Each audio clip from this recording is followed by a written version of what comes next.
In a world where people are struggling to get money to pay for their basic needs like food or healthcare or to pay for a place to live, allowing individuals to buy and sell their remaining years of life would only make it worse. It would only make this world worse since the poor or elderly or terminally ill or any kinds of people from a low to middle socioeconomic background who are facing economic challenges are prone or vulnerable to being exploited by organizations or individuals that wants to take advantage of their life years.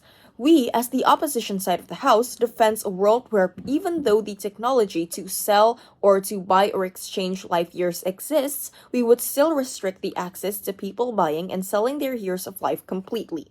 This will look like not selling or not allowing people to sell this technology or this machinery that allows people to buy or sell or exchange their lives, having rules and regulations regarding life exchange or years of life exchange, and also enforcing punishments to people who sell or buys their years of life to act as a deterrent for people and for organizations so that they do not buy or sell or exchange years of life.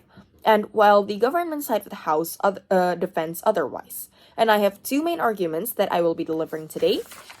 First is that exploitation of poor or elderly or people with terminal illness. Allowing individuals to buy and sell the remaining years of life instead of restricting the access to the technology completely would lead to the exploitation of elderly people or people from a low socioeconomic background or people with terminal illness like cancer or leukemia. And this is because we live in a world where money often dictates, we live in a capitalistic world where money often dictates and controls our access to basic necessities like food and healthcare, which is something that some of the people from the low socioeconomic background can't even afford. And in a world like that, having the option to sell their life years would create a situation where people would feel the need to trade their lives, their well-being, their right to live, just to get money, just in exchange for money.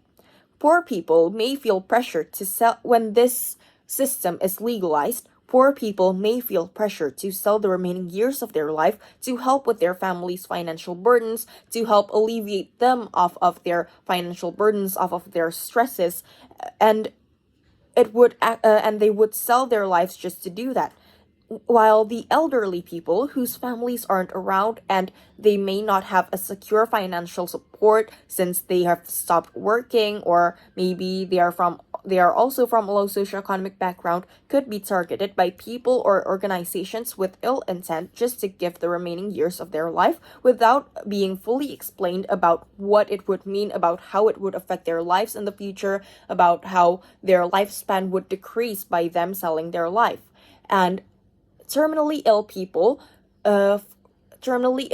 would also feel burdened to just sell their remaining years of life since their lives would be pointless anyways, since they need to help their families with their hospital bills or help their families off of the financial burdens since they feel indebted to their families, to the society around them, and many more.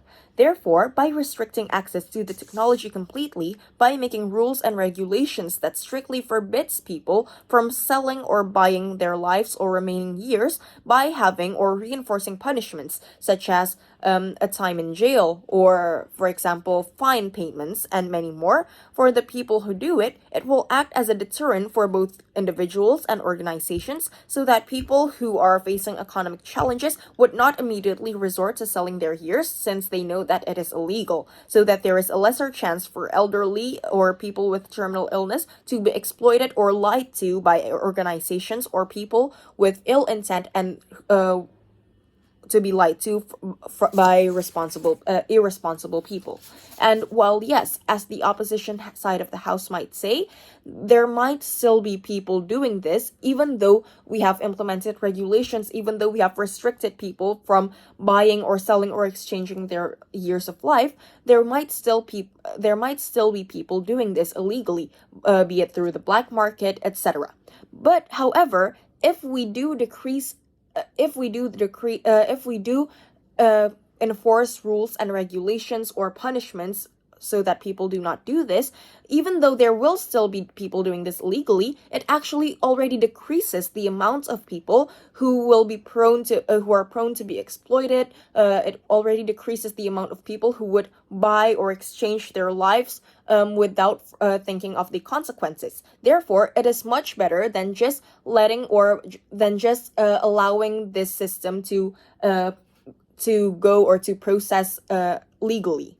And moving on to my second argument is social inequality. Now, I know that the government side of the House had said that the cost to do this procedure is irrelevant. However, it is relevant. The government side of the House has clearly stated that to do this regulations so that people wouldn't regret their decisions in the future, on their side of the House, on the government side of the House, there would be consultations first with a specialized doctor or a psychologist to help them go through the emotional process of selling or buying their lives. And however, having a psychologist consulting to a specialized doctor costs money. This means that the cost is relevant. That when the government say that the cost is irrelevant, that is absolutely not true. Having a psychologist consulting with a specialized doctor is something that the poor people cannot do. This is something that only the crazy rich people, as the government side of the House has stated, can do. Poor people or people facing economic challenges wouldn't be able to afford psychologists or consultations with specialized doctors. Therefore, if this system of buying and selling life years is legalized, then the low to middle socioeconomic class would not be able to afford it. And when the system is legalized, the poor people will be pressured. They will feel pressured to sell their years to the rich so that they can gain more money, so that they can help alleviate themselves off of their financial burdens and solve their financial challenges. And it results in the poor having a lesser lifespan than the rich. And also, the rich will have longer lifespan than the poor. And this further widens the social inequality in this capitalistic world, where lifespan becomes yet another thing that is unfairly distributed based on the financial conditions of the rich and the poor. And those are the main reasons why we as the opposition side of the House, thinks that we should restrict or not allow the system of selling or exchanging our life years. Because of those reasons, we would proudly oppose. Thank you.